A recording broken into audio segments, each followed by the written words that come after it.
Hi! இன்னைக்கு நாங்க எங்க சொந்த ஊருக்கு கிளம்பிட்டோம். போம்போது ரொம்பவே ஜாலியா இருந்தது, சொந்த ஊருக்கு போறதுக்கு. நாங்க ஃபைனலா எங்க ஊருக்கும் போயிட்டோம்.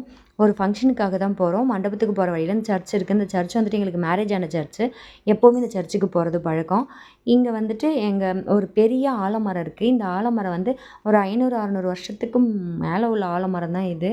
இந்த ஆலமரத்தில சுத்தி எப்பவுமே ஆளுங்க இருந்துட்டே இருப்பாங்க. இங்க தான் ஆப்போசிட்ல ஸ்கூல் இருக்கு. எங்க ஹஸ்பண்ட் படிச்ச ஸ்கூல் அது. அவர் எப்போ பிரேக் டைம்னாலும் அந்த ஆலமரத்தில தான் வந்து உட்காந்து விளையாண்டுட்டு இருப்பேன்னு சொல்லி சொன்னாங்க. அதனால என் குழந்தைங்களும் கொஞ்ச நேரம் அங்கேயே என்ஜாய் பண்ணாங்க. அதுக்கப்புறம் நாங்க மண்டபத்துக்கு உள்ள போயிட்டோம். போயிட்டு ஃபங்ஷன்லாம் அட்டெண்ட் பண்ணிட்டு, சாப்பிட்டுட்டு லாஸ்ட்டா ஐஸ்கிரீம் சாப்பிட்டோம். ஃபேமிலி மொத்தமும் ஒண்ணா உட்காந்து முடிச்சுட்டு கிளம்பிட்டோம். அதுக்கப்புறம் எங்க அம்மாகிட்ட வந்துட்டோம். எங்க அம்மா இன்னைக்கு எங்களுக்கு சிக்கன் எடுத்து செஞ்சு வச்சிருந்தாங்க. அதனால என் குழந்தைங்களுக்காக இந்த மீன் தனியா வாங்குனாங்க. என் பிள்ளைங்களுக்கு ரொம்ப புடிச்ச மீன் இது. நெய் மீன்னு சொல்லுவாங்க. இந்த மீன் எடுத்து என் குழந்தைங்களுக்கு செஞ்சு கொடுத்தாங்க. ஃபைனலா இதையும் சாப்பிட்டுட்டு நாங்க ஊருக்கும் கிளம்பிட்டோம். கிளம்பும்போது எங்களுக்கு ரொம்ப சேடா இருந்துச்சு ஊர விட்டு வர்றது.